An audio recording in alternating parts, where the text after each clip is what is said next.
മിത്താണെന്ന് പറയണമെന്നാണ് എനിക്ക് ആഗ്രഹം. പക്ഷെ എനിക്ക് ഇങ്ങനെ വന്നിട്ടുള്ളതുകൊണ്ട് ഞാനത് മിത്താണെന്ന് പറയുന്നില്ല. ഹലോ, ഇന്ന് നമ്മൾ പറയാൻ പോണത് നിങ്ങൾ കുറേ നാളായിട്ട് എന്നോട് ചോദിച്ചുകൊണ്ടിരിക്കുന്ന ഒരു ക്വസ്റ്റ്യനിൽ ആൻസർ ആയിട്ടാണ്. എങ്ങനെയാണ് ഫേഷ്യൽ ഹെയർ റിമൂവ് ചെയ്യേണ്ടത് ചേച്ചി? എങ്ങനെയാണ് ഫേഷ്യൽ ഹെയർ റിമൂവ് ചെയ്യുക? ഭയങ്കര എഫക്റ്റീവും അതുപോലെ സേഫും ആയിട്ട് ഏത് മെത്തേഡ് യൂസ് ചെയ്തിട്ടാണ് നമുക്ക് ഫേഷ്യൽ ഹെയർ റിമൂവ് ചെയ്യുക എന്നൊക്കെ കുറേ ക്വസ്റ്റ്യൻസ് ഉണ്ട്. അപ്പോൾ നമ്മൾ ഇന്ന് ആ ഒരു ക്വസ്റ്റ്യനുള്ള ആൻസർ ആണ് കേട്ടോ ചെയ്യണത്. പിന്നെ ഇന്ന് ഭയങ്കര കാഷ്വൽ ആയിട്ടുള്ള വീഡിയോ ആണ്. ഞാൻ അതുകൊണ്ട് സ്ക്രിപ്റ്റ് ഒന്നും എഴുതി വെച്ചിട്ടില്ല കേട്ടോ. ചിലപ്പോൾ ഞാൻ പറഞ്ഞു വരുമ്പോഴേക്കും പല ചിലപ്പോൾ പറയാൻ സാധ്യതയുണ്ട്. പിന്നെ ഞാൻ ഫാൻ ഓണാക്കിയിട്ടുണ്ട് കേട്ടോ, ഭയങ്കര ചൂട്. അപ്പോൾ അതുകൊണ്ടിട്ട് ഞാൻ ഫാൻ ഓണാക്കി വെച്ചിട്ടുണ്ട്.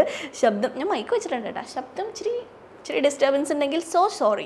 അപ്പോൾ ആദ്യം തന്നെ നമുക്ക് ഹെയർ റിമൂവ് ചെയ്യാൻ പറ്റുന്ന മെത്തേഡ്സ് എന്തൊക്കെയാണെന്നുള്ളത് പറയാം. നിങ്ങൾക്ക് അറിയാമായിരിക്കുമെങ്കിൽ ഞാൻ ജസ്റ്റ് ഒന്നുകൂടി പറയുകയാണേ. നമുക്ക് വാക്സിങ് ചെയ്യാം, ത്രെഡിങ് ചെയ്യാം, ഷേവിങ് ചെയ്യാം, ലേസർ ചെയ്യാം, ഹെയർ റിമൂവിങ് ക്രീംസ് യൂസ് ചെയ്യാം, പിന്നെ അതുപോലെ വാക്സിങ് സ്ട്രിപ്പുകൾ യൂസ് ചെയ്യാം, ത്രെഡിങ് യൂസ് ചെയ്യാം, ത്രെഡിങ് പറഞ്ഞായിരുന്നു. അങ്ങനെ പല മെത്തേഡ്സ്, നാച്ചുറൽ റെമഡീസ് യൂസ് ചെയ്യാം. അങ്ങനെ പല മെത്തേഡ്സിലൂടെ നമുക്ക് ഹെയർ റിമൂവ് ചെയ്യാൻ പറ്റും. ഇതിനകത്ത് ഏറ്റവും സേഫ് ആയിട്ട് നമുക്ക് ഫേഷ്യൽ ഹെയർ റിമൂവ് ചെയ്യാൻ പറ്റുന്നത്, കാരണം ഞാൻ ഫേഷ്യൽ ഹെയറിന് എടുത്തു പറയാൻ കാര്യം ഫേസിലെ ഹെയർ അല്ല, ഫേസിലെ സ്കിന്ന് ഭയങ്കര സോഫ്റ്റ് ആയിട്ടുള്ള സ്കിന്നാണ്. എസ്പെഷ്യലി നമ്മൾ പെൺകുട്ടികളുടെ സ്കിന്ന് ഭയങ്കര സോഫ്റ്റാണ്. കമ്പയർ ടു ബോയ്സ് കമ്പയർ ചെയ്യുമ്പോഴേക്കും നമ്മളുടെ ഫേസിലെ സ്കിന്ന് ഭയങ്കര ജെൻറ്റിലാണ്. അപ്പോൾ അതുകൊണ്ട് ഓൾവേസ് നമ്മൾ ഫേസിൽ എന്ത് ചെയ്യുകയാണെന്നുണ്ടെങ്കിലും അത്രയും കെയറും അത്രയും ജെൻറ്റിലും ആയിട്ടുള്ള കാര്യങ്ങൾ മാത്രം വേണം ചെയ്യാൻ വേണ്ടി. അപ്പം ഞാൻ സജസ്റ്റ് ചെയ്യുമ്പോൾ നിങ്ങൾ ട്രൈ ചെയ്യേണ്ടത് ഷേവിങ്, ഓൾഡ് ഗുഡ് ആയിട്ടുള്ള ഷേവിങ്. ഈ ഷേവിങ് ആണ് നമുക്ക് ഭയങ്കര സിമ്പിളായിട്ട് വേറെ എവിടെയും പോകാണ്ട് നമുക്ക് വീട്ടിൽ വെച്ചിട്ട് തന്നെ ചെയ്യാൻ പറ്റുന്നത്. പക്ഷേ നിങ്ങൾ ശ്രദ്ധിക്കേണ്ട ഒരു കാര്യം, ഇതേപോലത്തെ ഷേവർ യൂസ് ചെയ്യരുത്. ഇത് യൂസ് ചെയ്യരുതെന്ന് പറയാൻ കാര്യം ഇതിപ്പോൾ രണ്ടെണ്ണേ ഉള്ളൂ. ഞാൻ രണ്ടെണ്ണം നോക്കി മേടിച്ചത്, എനിക്ക് ഒരെണ്ണമായിരുന്നു വേണ്ടിയത്, പക്ഷേ രണ്ടെണ്ണത്തിൻ്റെയാണ് കിട്ടിയത്. ഇത് എന്താ സംഭവിക്കുക വെച്ചാൽ നമ്മൾ ഷേവ് ചെയ്യുമ്പോഴേക്കും ഈ 4 ബ്ലേഡ് നമ്മുടെ സ്കിന്നിൽ ഇങ്ങനെ അങ്ങോട്ട് പോവുക. അപ്പോൾ 1 2 3 കണ്ട ഇത്ര 4 തവണ നമ്മുടെ സ്കിന്നിൽ ആ ഒരു സ്ഥലം തന്നെ ഇങ്ങനെ റിമൂവ് ആകും. ബോയ്സിന് നല്ലതാണ്, കാരണം അവർക്ക് അത്രയും ക്ലീൻ ആയിട്ടുള്ള ഷേവ് കിട്ടും. പിന്നെ മാത്രമല്ല അവരുടെ സ്കിന്ന് കുറച്ചും കൂടി കട്ടിയുള്ളതായതുകൊണ്ട് അത്ര വലിയ പ്രശ്നമില്ല. പക്ഷെ നമുക്ക് സ്കിന്ന് ബേൺ ആവാൻ സാധ്യതയുണ്ട്, ഇൻഫ്ലമേഷൻ ആവാൻ സാധ്യതയുണ്ട്, റെഡ്നെസ് വരാം, അത് എല്ലാം. പിന്നെ എന്താ പൊള്ളി കഴിഞ്ഞിട്ടുണ്ടെങ്കിൽ അവിടെ ഡാർക്ക് കളറാകാം. പിന്നെ നമ്മുടെ സ്കിന്നിൻ്റെ ആ ഒരു ബാരിയർ അങ്ങോട്ട് പോകും. അപ്പോൾ അങ്ങനെയൊക്കെയുള്ള കുറേ പ്രശ്നങ്ങളുണ്ട് നിങ്ങൾ ഇങ്ങനത്തെ ഷേവർ നിങ്ങളുടെ ഫേസിൽ യൂസ് ചെയ്യുകയാണെങ്കിൽ. അപ്പോൾ നിങ്ങൾക്ക് യൂസ് ചെയ്യാൻ പറ്റുന്നത് ഈ കാണുന്ന സിംഗിൾ ബ്ലേഡഡ് ആയിട്ടുള്ള ഇങ്ങനത്തെ ഷേവറാണ്. ഇത് ഫേഷ്യൽ ഷേവർ എന്നാണ് പറയുക. ഇത് നമുക്ക് 30 രൂപയ്ക്ക് 40 രൂപയ്ക്കൊക്കെ ആമസോണിൽ കിട്ടും. ഞാൻ ഈ ഒരു ബോംബെ കമ്പനി എന്നിട്ടുള്ള ബ്രാൻഡിൻ്റെ ആട്ടോ ഒത്തിരി നാളായിട്ട് യൂസ് ചെയ്യണം. ഇതാകുമ്പോൾ നമുക്ക് ഇങ്ങനെ അടച്ചിട്ട് സിമ്പിളായിട്ട് നമുക്ക് ബാഗിൽ വെച്ചിട്ട് യൂസ് ചെയ്യാൻ പറ്റും. അപ്പോൾ നിങ്ങൾക്ക് ഇത് ട്രൈ ചെയ്യാം. എന്തുകൊണ്ടാണ് ഞാൻ വേറൊന്നും റെക്കമെൻഡ് ചെയ്യാത്തതെന്ന് ചോദിച്ചു കഴിഞ്ഞാൽ, ഈ ഫേഷ്യൽ ക്രീം അതുപോലെ പൗഡേഴ്സ് അതിനകത്തൊക്കെയുള്ള ഇൻഗ്രീഡിയൻസ് അത്ര കണ്ടിട്ട് സേഫ് അല്ല. മേ ബി ചില പൗഡർ ഇൻഗ്രീഡിയൻറ്റ് നാച്ചുറൽ ആയിട്ടുള്ളത് ഉണ്ടാകാം, അത് എത്ര കണ്ട് വർക്കാവും എന്നുള്ളത് അറിയില്ല. ഇതേപോലത്തെ ക്രീംസൊക്കെ നമുക്ക് പണ്ട് ഇങ്ങനത്തെ ക്രീംസ് ഞാൻ യൂസ് ചെയ്യായിരുന്നു കേട്ടോ. ഇപ്പം ഞാൻ യൂസ് ചെയ്യാറില്ല. ഇതിനകത്തുള്ള ക്രീംസ് എങ്ങനെയാണ് വർക്ക് ചെയ്യണമെന്ന് വെച്ചാൽ നമ്മുടെ ഹെയർ ഫോളിക്കിൾസിനകത്ത് പോയിട്ട് ഹെയർ ഫോളിക്കിൾസിൻ്റെ ആ ഒരു ഇൻഗ്രീഡിയൻസ് ഇരുന്ന് ഹെയറിനങ്ങ് പിടിത് കളയാണ് ചെയ്യുന്നത്. അപ്പോൾ എന്ത് സംഭവിക്കുമെന്ന് വെച്ചാൽ ഈ ക്രീം ചെറുതായിട്ടെങ്കിലും നമ്മുടെ സ്കിന്നിലോട്ട് അബ്സോർബ് ആകും. അങ്ങനെ അബ്സോർബ് ആകുമ്പോഴേക്ക് നമുക്ക് അവിടെ ഇറിറ്റേഷൻ ഉണ്ടാകാം, ചിലപ്പോൾ അലർജറ്റിക് റിയാക്ഷൻസ് വരാം. ഒത്തിരി നാൾ ഇത് കണ്ടിന്യൂസ് 1 2 തവണയൊക്കെ യൂസ് ചെയ്യുന്ന വെച്ചാൽ പ്രശ്നമില്ല കേട്ടോ. ഒത്തിരി തവണ നിങ്ങൾ യൂസ് ചെയ്യുകയാണെന്നുണ്ടെങ്കിൽ ഇത് നമ്മൾക്ക് നമുക്ക് ഇൻറ്റേർണലി ഹെൽത്തിനെ എഫക്റ്റ് ചെയ്യും ഇതിനകത്തുള്ള ഇൻഗ്രീഡിയൻസ്. പിന്നെ ഞാൻ ചില വീഡിയോസിലൊക്കെ കണ്ടിട്ടുണ്ട് ഇങ്ങനത്തെ വാക്സിൻ്റെ സ്ട്രിപ്പ് ഇങ്ങനെ 2 ആക്കിയിട്ടൊക്കെ എടുത്തിട്ട് ഇവിടെ നിന്നൊക്കെ വലിച്ചിങ്ങനെ എടുക്കണത്. അപ്പോൾ നിങ്ങൾ അത്രയും എക്സ്പേർട്ടാണ്, നിങ്ങൾക്ക് നല്ലോണമൊക്കെ ചെയ്യാൻ അറിയാമെന്നുണ്ടെങ്കിൽ ചെയ്യാം. പക്ഷേ അതല്ല നിങ്ങളൊരു ബിഗിനർ ആണെന്നുണ്ടെങ്കിൽ ഞാൻ ഒരിക്കലും ഈ സംഗതികളൊന്നും റെക്കമെൻഡ് ചെയ്യില്ല. ഈവൻ നമ്മൾ ഈ കടയിൽ പോയി സലൂൺസിലൊക്കെ പോയിട്ട് ചെയ്യണ വാക്സിങ് ആണെങ്കിൽ പോലും നമ്മൾ ഫേസിൽ ചെയ്യുമ്പോൾ എന്താ പ്രശ്നം വെച്ചാൽ നമ്മളിങ്ങനെ വലിച്ചെടുക്കുക. അപ്പോൾ അവിടെ ഇങ്ങനെ ഒരു വലി വരികയല്ലേ, നമ്മുടെ സ്കിന്നിൽ ആ ഒരു വലിവ് വരുമ്പോൾ സ്കിന്നിൽ റിങ്കിൾസ് വരാൻ സാധ്യതയുണ്ട്, പ്രീമെച്യൂർ ആയിട്ടുള്ള റിങ്കിൾസ് വരാം. അതുപോലെ തന്നെ നമ്മളുടെ സ്കിന്നൊന്ന് സാഗായി പോകാം. പിന്നെ നമ്മുടെ ആ ഒരു സ്കിൻ ബാരിയറും കൂടിയിട്ടാണ് ആ വലിഞ്ഞു പോകുമ്പോൾ, ടോപ്പ് ലെയർ അല്ലേ പോണേ, അപ്പോൾ അതും കൂടിയിട്ടാണ് വലിഞ്ഞു പോണേ. നിങ്ങൾക്ക് ചെയ്യുമ്പോഴേക്കും എങ്ങനെയാണെന്ന് വെച്ചാൽ നല്ല പ്രൊഫഷണൽ ആയിട്ടുള്ള ഒരാളുടെ അടുത്ത് പോയിട്ട് ചെയ്യാം. പക്ഷേ എത്ര പേര് നമുക്ക് പ്രൊഫഷണൽ ആയിട്ടുള്ളത് അറിയാം? അറ്റ്ലീസ്റ്റ് എനിക്കറിയില്ല കേട്ടോ. ഞാൻ അണ്ടർആംസ് തന്നെ ചെയ്തിട്ട് അണ്ടർആംസ് ഇങ്ങനെ ബേണായി അവിടെ കറുത്ത് പൊറ്റയൊക്കെ വന്നിട്ടുണ്ട്. അപ്പോൾ അങ്ങനെ അത്രയും നല്ലോണം ചെയ്യാവുന്ന ആളെ നിങ്ങൾക്ക് അറിയാമെങ്കിൽ, അത്രയും ട്രസ്റ്റ് ചെയ്യുന്നവരാണെന്നുണ്ടെങ്കിൽ നിങ്ങൾക്ക് ഫേഷ്യൽ വാക്സ് ചെയ്യാം. കറക്റ്റ് ആ ഒരു പിടിച്ച പൊസിഷനൊക്കെ കറക്റ്റ് ചെയ്തിട്ട് അത്ര വലിയാതെയൊക്കെ ചെയ്യുവാണെന്നുണ്ടെങ്കിൽ നല്ലതാണ്. അതല്ല ചിലപ്പോൾ നമ്മൾ ഈ കാല് വാക്സ് ചെയ്ത് കഴിയുമ്പോൾ നിങ്ങൾക്ക് വാക്സ് ചെയ്ത് കഴിഞ്ഞിട്ട് ഇങ്ങനെ പിടിക്കുമ്പോഴേക്കും ഒരു ഈ ഷേവ് ചെയ്ത പോലത്തെ ഒരു കുരു പോലെ തോന്നത്തില്ലേ? നമ്മൾ ഷേവ് ചെയ്ത് കഴിയുമ്പോൾ ഒരു 2 ദിവസം കഴിയുമ്പോഴേക്കും ഒരു ഹെയർ ഗ്രോത്ത് ഇല്ല, അതേപോലെ നിങ്ങൾക്ക് തോന്നും. പക്ഷേ കറക്റ്റ് നല്ലോണം അറിയുന്ന ഒരാളാണ് വാക്സ് ചെയ്യണമെന്നുണ്ടെങ്കിൽ അങ്ങനത്തെ ഒരു തോന്നലേ വരില്ല. കാരണം ഹെയർ വലിച്ച് മൊത്തത്തിലെപ്പാടെ കളയല്ലേ, അത് ആ കറക്റ്റ് പൊസിഷനിലും ആ ഒരു ആംഗിളിലൊക്കെ വെച്ചിട്ട് കളഞ്ഞെങ്കിലാണ് അത് അങ്ങനെ വരല്ലോ. അപ്പോൾ അത്രയും പ്രൊഫഷണൽ ആയിട്ടുള്ള ആൾ നിങ്ങൾക്ക് അറിയാമെന്നുണ്ടെങ്കിൽ നിങ്ങൾക്ക് വാക്സിങ് ട്രൈ ചെയ്യാം. ഓക്കെ, അതല്ലാതെ വാക്സിങ് ഞാൻ റെക്കമെൻഡ് ചെയ്യില്ല. നമ്മുടെ ഫേസിൽ പിമ്പിൾസ് വരാനും ഡാർക്ക്നെസ് കൂടാനും അതുപോലെ ഹൈപ്പർ പിഗ്മെൻറ്റേഷൻ വരാനും സൺ സെൻസിറ്റിവിറ്റി ഒക്കെ വരാനായിട്ട് റീസണാവും നിങ്ങൾ ഫേസിൽ വാക്സ് ചെയ്യുകയാണെന്നുണ്ടെങ്കിൽ. ഇനി നിങ്ങൾക്ക് വേണമെങ്കിൽ ത്രെഡിങ് ചെയ്യാം. പക്ഷേ ത്രെഡിങ്ങും ഈ പറഞ്ഞ പോലെ നമ്മുടെ സ്കിന്നിനെ ഇറിറ്റേറ്റ് ചെയ്യും. നമ്മൾ ഇവിടെ ചെയ്യുമ്പോൾ തന്നെ ഇവിടെ പിമ്പിൾസ് വരാറില്ലേ, അപ്പോൾ നമ്മൾ ഫേസിൻ്റെ ഈ ഭാഗത്തൊക്കെ ചെയ്യുമ്പോൾ എന്താ സംഭവിക്കണമെന്ന് വെച്ചാൽ അവിടെയൊക്കെ ഇറിറ്റേഷൻ വരും. അപ്പോൾ ഏറ്റവും സേഫായിട്ട് നിങ്ങൾക്ക് ചെയ്യാൻ പറ്റുന്ന ഒരു സംഗതിയാണ് ഷേവിങ്. പിന്നെ എന്നോട് കുറച്ച് പേര് ചോദിച്ചിട്ടുണ്ടായിരുന്നു കേട്ടോ, ഷേവിങ് ചെയ്യുമ്പോഴേക്കും ഹെയർ എക്സ്ട്രാ വളരുമോ, അതുപോലെ തന്നെ ഒരുപാട് തിക്കായിട്ട് വളരുമോ, ഡാർക്കായിട്ട് വളരുമോ, അങ്ങനെയൊക്കെ ചോദിച്ചിട്ടുണ്ട്. ഇത് മിക്ക ആളുകളും പറയാം മിത്താണെന്നാണ്. ചിലപ്പോൾ ഇപ്പോൾ കമൻറ്റ് സെക്ഷനിൽ എത്ര പേർക്ക് ഞാനുമായിട്ട് റിലേറ്റ് ചെയ്യാൻ പറ്റുമോ എന്നുള്ളത് എനിക്ക് അറിഞ്ഞൂടാ. ചില കാര്യങ്ങളൊക്കെ ഉണ്ടല്ലോ നമ്മളിങ്ങനെ സയൻസ് പറയുന്ന വിശ്വസിക്കൂലയിൽ ഇതിൻ്റെ എവിഡൻസ്, ചില കാര്യങ്ങളൊന്നും നമുക്ക് അങ്ങനെ എവിഡൻസ് തരാൻ പറ്റില്ല. സയൻറ്റിഫിക്കലി പ്രൂവൺ ആണെന്ന് നമുക്ക് ചിലപ്പോൾ ചില കാര്യങ്ങളൊന്നും പറയാൻ പറ്റില്ല. അങ്ങനത്തെ കുറേ കാര്യങ്ങൾ എനിക്ക് ഫീൽ ചെയ്തിട്ടുണ്ട് കേട്ടോ. അപ്പോൾ അതിലുള്ളൊരു കാര്യമാണിത്. ഫേഷ്യൽ ഹെയർ ഇങ്ങനെ റേസർ വെച്ചിട്ട് റിമൂവ് ചെയ്തിട്ടുണ്ടെങ്കിൽ എക്സ്ട്രാ വളരുമോ എന്നുള്ളത് എൻ്റെ എക്സ്പീരിയൻസ് എനിക്ക് വളരുന്നതായിട്ട് തോന്നിയിട്ടില്ല. കാരണം നോക്ക്, ഇത് കണ്ടോ, ഇത്ര ഹെയർ എനിക്ക് വളർന്നു. എനിക്ക് ഇത്ര ഹെയർ ഗ്രോത്ത് ഇല്ലായിരുന്നു. ഞാൻ ഒരു കല്യാണം എന്തോ ഒരു പരിപാടി വന്നപ്പോഴേക്കും എനിക്ക് ഇവിടെ 2-3 ഹെയർ ഉണ്ടായിരുന്നു. ആ 2-3 ഹെയർ ജസ്റ്റ് ഞാനൊന്ന് ഷേവ് ചെയ്തിട്ടുണ്ടായിരുന്നതാണ്.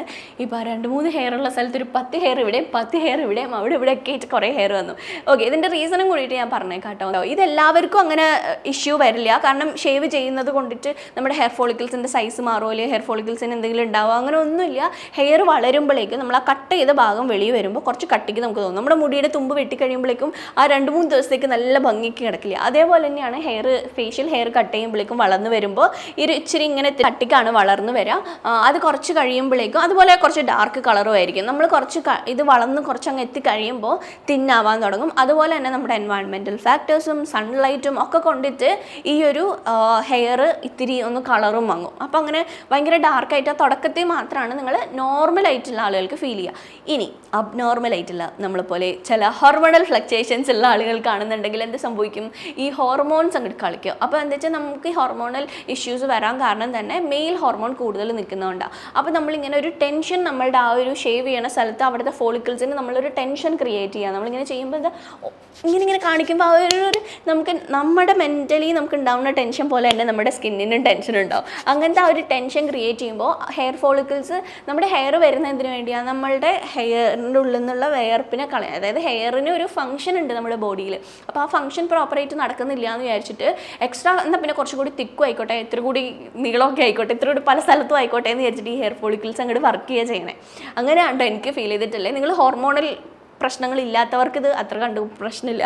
പക്ഷേ നിങ്ങൾ ഹോർമോണലായിട്ട് ഇഷ്യൂസ് ഉള്ള ആളുകളാണ്, നിങ്ങൾക്ക് പാരമ്പര്യമായിട്ട് അച്ഛൻ അമ്മയ്ക്കോ അമ്മാമ്മയ്ക്കോ ഒക്കെ അങ്ങനെ ചെറിയ ഇങ്ങനെ ഹെയർ കാണാറില്ല, അങ്ങനെ ഉള്ളവരാണെന്നുണ്ടെങ്കിൽ ഈ ചാൻസ് കൂടുതലാണ്. എന്ന് വെച്ചാൽ എല്ലാവർക്കും മുടി ഇത് ചെയ്ത് കഴിഞ്ഞിട്ടുണ്ടെങ്കിൽ എക്സ്ട്രാ വളരുന്നല്ല, നിങ്ങൾ ചെറിയ പോഷൻ വേണമെന്ന് ഒന്ന് ട്രൈ ചെയ്ത് നോക്കുക. അപ്പോൾ അങ്ങനെ എല്ലാവർക്കും വളരുമെന്ന് പറയുന്നില്ല. അതുപോലെ ഇപ്പം നിങ്ങൾക്ക് ഞാൻ പണ്ടേ ചെയ്തിട്ടുണ്ട്, അപ്പോൾ എനിക്ക് വളർന്നിട്ടില്ല. പക്ഷെ എനിക്കിപ്പോഴാണ് വളരണത്. ഇപ്പോൾ ഞാൻ 28 ആയി. അപ്പോൾ എനിക്ക് തോന്നുന്നു നമ്മൾ ഏജ് മാറുന്നതിനനുസരിച്ചിട്ട് നമ്മളുടെ ലൈഫ് സ്റ്റൈൽ മാറുന്നതിനനുസരിച്ചിട്ട് ഒക്കെ ഇതിന് മാറ്റങ്ങൾ വരാം. നമ്മൾ ഹ്യൂമൻ ബോഡി നമുക്ക് പ്രെഡിക്റ്റ് ചെയ്യാൻ പറ്റാത്ത പോലെയാണ്, എന്തോ എപ്പോഴാണെങ്കിലും സംഭവിക്കാം. അപ്പോൾ നിങ്ങളങ്ങനെ പാരമ്പര്യമായിട്ടൊക്കെ ഉള്ളവരാണെങ്കിൽ ഒന്ന് കോഷൻ, ജസ്റ്റ് ഒന്ന് ശ്രദ്ധിച്ചിട്ട് ചെയ്യാമെന്ന് മാത്രമേ ഉള്ളൂ. ഇപ്പോൾ എനിക്കെന്ന് പറഞ്ഞാൽ എനിക്കന്ന് ആ 2-3 ഹെയർ ഉണ്ടായിരുന്നപ്പോൾ അത് അത്ര കണ്ട് വൃത്തികേടൊന്നും ആയിരുന്നില്ല. ഞാൻ കുറച്ച് ആരെങ്കിലും ഇനി ചോദിക്കേണ്ട, ഇനി കണ്ടെന്താണോ എന്നൊക്കെ വിചാരിച്ചിട്ടാണ് ഞാൻ വെറുതെ ചെയ്തത്. ഞാൻ സാധാരണ ഹെയർ റിമൂവ് ചെയ്യാറില്ല കേട്ടോ, ഞാൻ ഡ്രംസ് ചെയ്യാറില്ല, അങ്ങനെ കാലിലും കയ്യിലൊന്നും എനിക്കങ്ങനെ ചെയ്യണം എനിക്ക് അത്ര ഇഷ്ടമില്ല. എനിക്ക് ഇഷ്ടം വെച്ചാൽ ഹൈജീനിക്കലി നല്ലതല്ലെന്നൊക്കെ എല്ലാവരും പറഞ്ഞു കേട്ടിട്ടുണ്ട്. അതൊക്കെ നമ്മളുടെ കംഫർട്ടാണ് കേട്ടോ. അപ്പോൾ നമ്മൾ നല്ല വൃത്തിയാക്കി നമുക്ക് വയ്ക്കാൻ പറ്റും. എനിക്കൊന്നും അങ്ങനെ മണമൊന്നും ഫീൽ ചെയ്യാറില്ല. അങ്ങനെ നമുക്ക് നല്ല ഹൈജീനിക്കലി നല്ലോണം വയ്ക്കാൻ പറ്റുമെന്നൊക്കെ ഉണ്ടെങ്കിൽ ഓരോരുത്തരുടെ പ്രിഫറൻസ് ആട്ടോ, ഹെയർ വെക്കണോ വേണ്ടയോ എന്നുള്ളത്. ഇപ്പോഴത്തെ സമയത്തെന്ന് പറഞ്ഞു കഴിഞ്ഞാൽ കാലിലും കയ്യിലൊക്കെ ഹെയർ പെൺകുട്ടികൾക്ക് ഉണ്ടെങ്കിൽ ഭയങ്കര വലിയ പ്രശ്നമായിട്ട് ആളുകൾ വിചാരിക്കണേ. ഹൈജീനിക്കലി എന്തോ ഭയങ്കര മോശമായിട്ട് അല്ല. ഈ ഹെയർ എന്ന് പറഞ്ഞാൽ നമ്മളെ പ്രൊട്ടക്റ്റ് ചെയ്യാനും നമ്മളുടെ ബോഡിക്ക് ഒരു പർപ്പസിന് വേണ്ടിയിട്ടാണ് ആ ഹെയർ ഉള്ളത്. അപ്പോൾ അതങ്ങനെ മോശമായിട്ടുള്ളൊരു കാര്യമല്ല. നിങ്ങൾക്കത് ഇഷ്ടമല്ല, നിങ്ങൾക്കത് നിങ്ങളുടെ കോൺഫിഡൻസിനെ ബാധിക്കുന്നുണ്ടെങ്കിൽ യെസ് അത് മാറ്റണം. അതല്ല നിങ്ങൾക്കത് ഇഷ്ടമാണെന്നുണ്ടെങ്കിൽ അങ്ങനെ തന്നെ വെക്കണതിന് ഒരു പ്രശ്നമില്ല കേട്ടോ. അപ്പോൾ നിങ്ങളിങ്ങനെ ഹോർമോണൽ ഇഷ്യൂസ് ഉള്ളവരൊന്ന് ശ്രദ്ധിക്കുക. സാധിക്കണം. അപ്പോൾ നിങ്ങൾക്ക് എന്ത് ചെയ്യാമെന്ന് പറഞ്ഞു കഴിഞ്ഞാൽ നിങ്ങൾക്ക് ചെയ്യാൻ പറ്റുന്ന ഏറ്റവും നല്ലൊരു ഓപ്ഷനാണ് ലേസർ ട്രീറ്റ്മെൻറ്റ് ചെയ്യുമ്പോൾ എന്താ പറ്റണമെന്ന് വെച്ചാൽ നമ്മുടെ ഹെയർ ഫോളിക്കിൾസിനകത്ത് പോയിട്ട് ഈ ഹെയർ ഫോളിക്കിൾസിനെ അങ്ങോട്ട് ഡാമേജ് ആക്കി കളയുമ്പോഴേക്കും ഹെയർ വളരണത് കുറവായിരിക്കും. ഞാൻ ചെയ്തിട്ടുണ്ട് കേട്ടോ. എനിക്ക് അപ്പർ ലിപ്സ് ചെയ്തിട്ടുണ്ട്, ഇവിടെ ഇങ്ങോട്ട് ചെയ്തിട്ടില്ല എന്നാണ് തോന്നണേ. ചെയ്തിട്ടുണ്ടോ ഞാൻ ഓർക്കുന്നില്ല കേട്ടോ. പക്ഷേ അപ്പർ ലിപ്സ് ചെയ്ത് അത്യാവശ്യം വർക്കിംഗ് ആയിരുന്നു. കാരണം അപ്പർ ലിപ്സ് എനിക്കിപ്പോൾ ഒരു 3 മാസമൊക്കെ കൂടുമ്പോഴാണ് ഷേവ് ചെയ്യുക. അത് ഞാൻ സെഷൻ കംപ്ലീറ്റ് ചെയ്തായിരുന്നു. ഞാൻ ഓർക്കുന്നില്ല കേട്ടോ. അപ്പോൾ എനിക്ക് അപ്പർ ലിപ്സ് അത്യാവശ്യം വർക്കിംഗ് ആയിട്ട് തോന്നി. ഇത് ഞാൻ അണ്ടർ ആംസ് ചെയ്തിട്ടുണ്ടായിരുന്നു കേട്ടോ. അണ്ടർ ആംസ് ചെയ്തപ്പോൾ അത് ആക്ച്വലി എങ്ങനെ ഉണ്ടാവും എന്ന് അറിയാൻ വേണ്ടിയിട്ട് ഞാൻ ചെയ്തത്. ഞാൻ പക്ഷേ 3 സിറ്റിംഗാണ് ചെയ്തുള്ളൂ. എൻ്റെ ഈ ഒരു ചിന്തയുടെ പ്രശ്നമാണോ എന്ന് എനിക്കറിയില്ല. 3 സെഷൻ കഴിഞ്ഞപ്പോൾ എൻ്റെ അണ്ടർ ആംസിൻ്റെ അവിടെ എനിക്കിങ്ങനെ സ്കിന്ന് തിക്കനായിട്ട് ഇങ്ങനെ ഒരു ഡാർക്ക് കളറിൽ എനിക്ക് ഫീൽ ചെയ്യാൻ തുടങ്ങി. അപ്പോൾ ഞാൻ അന്ന് ചെയ്തുകൊണ്ടിരുന്നപ്പോൾ ചെയ്ത് തരുന്ന ആളും ഇങ്ങനെ പറഞ്ഞു, ഇവിടെ ഡാർക്ക്നെസ് ഉണ്ടല്ലോ, മുന്നേ കണ്ടതിനെക്കാട്ടിലും കുറച്ച് തിക്കായിട്ടുള്ള ഒരു സ്കിന്ന് പോലെ ഫീൽ ചെയ്തു എന്നിങ്ങനെ പറഞ്ഞു. അപ്പോൾ അത് കഴിഞ്ഞപ്പോഴേക്കും ഞാനത് നിർത്തി. പക്ഷെ എനിക്ക് കുറച്ച് നാളത്തേക്ക് ഹെയർ ഗ്രോത്ത് ഉണ്ടായിരുന്നില്ല കേട്ടോ ലേസർ ചെയ്തിട്ട്. അപ്പം എനിക്ക് തോന്നുന്നു നിങ്ങൾ കംപ്ലീറ്റ് ആയിട്ട് ആ സെഷൻ കംപ്ലീറ്റ് ചെയ്യുകയാണെന്നുണ്ടെങ്കിൽ അത്ര കണ്ടിട്ട് ഹെയർ ഗ്രോത്ത് ഉണ്ടാവില്ല. എനിക്കത് കഴിഞ്ഞിപ്പോഴും ഹെയർ ഗ്രോത്ത് ഉണ്ടെങ്കിലും കുറച്ച് ഹെയർ ഗ്രോത്ത് ആണ് ഉള്ളത്. ഞാൻ ട്രിം ചെയ്യാട്ടോ ചെയ്യുക. അപ്പോൾ എനിക്കിപ്പോൾ കംഫർട്ടബിൾ അങ്ങനെ ഉള്ളതുകൊണ്ടിട്ട് അത്ര വലിയ പ്രശ്നമൊന്നും എനിക്ക് ഫീൽ ചെയ്തില്ല. ഞാൻ ഇങ്ങനെ കുറച്ച് ഹെയർ വളരുവാണെങ്കിൽ എനിക്ക് സ്ലീവ്ലെസ് ഒക്കെ ഇടണമെന്ന് തോന്നുമ്പോഴേക്കും ഞാൻ ട്രിം ചെയ്യും. മേ ബി എനിക്ക് ഹെയർ ഇഷ്ടമുള്ളതുകൊണ്ടായിരിക്കും കേട്ടോ അങ്ങനെ ഒരു നമ്മൾ ചിന്തിക്കണ അനുസരിച്ച് നമ്മുടെ ബോഡി വർക്ക് ചെയ്യുന്ന പറയണ പോലെ അതുകൊണ്ടിട്ടും കൂടി ആയിരിക്കാം. അപ്പോൾ ഹെയർ വളരുമോ എന്ന് ചോദിച്ചു കഴിഞ്ഞിട്ടുണ്ടെങ്കിൽ വളരാനും വളരാതിരിക്കാനും ഉള്ള സാധ്യതയുണ്ട്.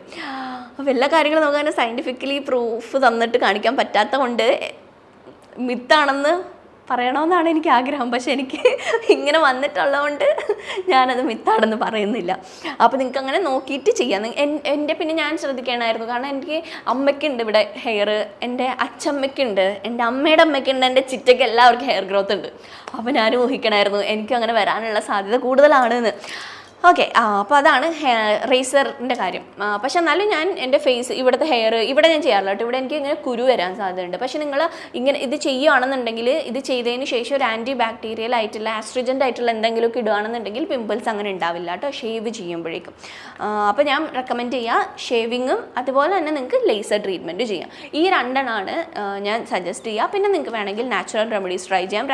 നാച്ചുറൽ റെമഡീസ് ട്രൈ ചെയ്തിട്ടും എനിക്ക് കുറച്ച് വർക്കിംഗ് ആയിട്ട് ഫീൽ ചെയ്തായിരുന്നു. എല്ലാ ഭാഗമല്ല, ഇങ്ങനെ വീക്കനായിട്ടുള്ള ഹെയർ ഫോളിക്കിൾസ് എന്നൊക്കെ മുടി അതായത് വരാതെ ആയിട്ടുള്ള പോലെ എനിക്ക് ഫീൽ ചെയ്തിട്ടുണ്ടായിരുന്നു.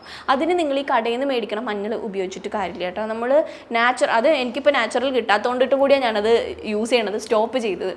നമുക്ക് കറക്റ്റ് എവിടെയോ ഞാൻ മൂന്നാറാണ് എവിടെയോ പോയപ്പോഴേക്കും ഒരു നല്ല പച്ചമഞ്ഞൾ ഇങ്ങനെ പറിച്ചെടുക്കുന്ന സാധനം കിട്ടിയിട്ടുണ്ടായിരുന്നു. അങ്ങനത്തത് കിട്ടിയിട്ടുണ്ടെങ്കിലേ കാര്യമുള്ളൂ. അതിൻ്റെ കൂടെ നമ്മൾ ഈ പച്ചക്കപ്പങ്ങയുടെ പശയില്ലേ അത് കൂടിയിട്ട് മിക്സ് ചെയ്ത് അപ്ലൈ ചെയ്ത് കഴിഞ്ഞിട്ടുണ്ടെങ്കിൽ വീക്കനായിട്ടുള്ള ഹെയർ ഫോളിക്കിൾസ് അതും എങ്ങനെയാണ് വർക്കണേന്ന് വെച്ചാൽ നമ്മളിങ്ങനെ ഒരച്ചൊടിച്ച് ചെയ്യുമ്പോൾ നമ്മളുടെ ഹെയർ ഫോളിക്കിൾസ് ഡാമേജ് ആയിട്ട് അങ്ങനെ അയ്യോ എനിക്കിനി മുടി വളർത്താൻ വയ്യ എന്ന് പറഞ്ഞിട്ട് അതങ്ങനെ പൊഴിഞ്ഞു പോകണം ചെയ്യണേ. അപ്പോൾ അങ്ങനെ നിങ്ങൾ ചെയ്യുകയാണെങ്കിൽ അത് കുറച്ച് സമയം എടുക്കും കേട്ടോ. ഇങ്ങനെ നമ്മൾ ഇതിൻ്റെയൊക്കെ ഹെയർ റിമൂവൽ ക്രീംസ് ഇടുന്ന പോലെയോ ലേസർ ചെയ്യുന്ന പോലെയോ ഇല്ലെങ്കിൽ ഷേവ് ചെയ്യണ പോലെ സഡൻ റിസൾട്ട് ആയിരിക്കില്ല. നമുക്ക് ഒത്തിരി നാൾ വെയിറ്റ് ചെയ്യണം. പക്ഷെ നിങ്ങൾക്ക് അത്രയും പേഷ്യൻസ് ഉണ്ട്, ട്രൈ ചെയ്യാൻ ഇഷ്ടമുണ്ടെന്നൊക്കെ ഉണ്ടെങ്കിൽ അങ്ങനെ നോക്കാം. പക്ഷേ കറക്റ്റിന് ഉള്ള പ്രോഡക്റ്റ് തന്നെ ഉപയോഗിക്കാം. നല്ല മഞ്ഞൾ കിട്ടുവാണെങ്കിൽ മാത്രമാണ് അത് വർക്ക് ചെയ്യുള്ളൂ. അപ്പോൾ അതുകൊണ്ട് ഞാൻ നാച്ചുറൽ റെമഡീസിൻ്റെ വീഡിയോ പോലും ഇങ്ങനെ ഹെയർ റിമൂവൽ ഞാൻ ഇതുവരെ നാച്ചുറൽ റെമഡീസിൻ്റെ വീഡിയോ ചെയ്തിട്ടില്ല. കാരണം അതത്ര കണ്ട് നമുക്ക് അങ്ങനെ കറക്റ്റിന് സാധനം കിട്ടണം എങ്കിലൊക്കെ മാത്രമാണ് വർക്ക് ചെയ്യുള്ളൂ. അപ്പോൾ അതുകൊണ്ടാണ് ഞാൻ എൻ്റെ വീഡിയോ മെയിനായിട്ട് ചെയ്യാത്തത്. പക്ഷേ വർക്ക് ചെയ്തിട്ടുണ്ട് കേട്ടോ എനിക്ക്. അപ്പോൾ ഇതാണ് നമ്മുടെ ഇന്നത്തെ വീഡിയോ. നിങ്ങൾക്ക് ഇഷ്ടമായിട്ടെന്ന് വിചാരിക്കുന്നു. ജസ്റ്റ് ഇങ്ങനെ എൻ്റെ എക്സ്പീരിയൻസ് ഒക്കെ ഷെയർ ചെയ്യുന്നൊരു നോർമൽ കാഷ്വൽ ആയിട്ടുള്ള വീഡിയോ ആണ്. നിങ്ങൾക്ക് ഇങ്ങനത്തെ കൈൻഡ് ഓഫ് വീഡിയോ ഇഷ്ടമാണോ എന്നുള്ളത് താഴെ കമൻറ്റ് സെക്ഷനിൽ പറയാം. പിന്നെ ഈ വീഡിയോ ഇഷ്ടമായിട്ടുണ്ടെങ്കിൽ നിങ്ങളുടെ ഫ്രണ്ട്സിനൊക്കെ ഒന്ന് ഷെയർ ചെയ്ത് കൊടുക്കുക. പിന്നെ നിങ്ങൾ ഇതുവരെ സബ്സ്ക്രൈബ് ചെയ്യാതെ കാണുന്നവരുണ്ടെങ്കിൽ സബ്സ്ക്രൈബ്. നിങ്ങൾക്ക് ഒരുപാട് യൂസ്ഫുൾ ആയിട്ടുള്ള എഫക്റ്റീവ് ആയിട്ടുള്ള ഒത്തിരി റെമഡീസ് ഞാൻ നമ്മുടെ ചാനലിൽ പറയാറുണ്ട്. അപ്പോൾ നിങ്ങൾക്ക് ഇഷ്ടമാണെങ്കിൽ അങ്ങനത്തെ വീഡിയോസ് എങ്കിൽ ഒന്ന് ലൈക്ക് ചെയ്യുക, സബ്സ്ക്രൈബ് ചെയ്യുക. ഓക്കെ.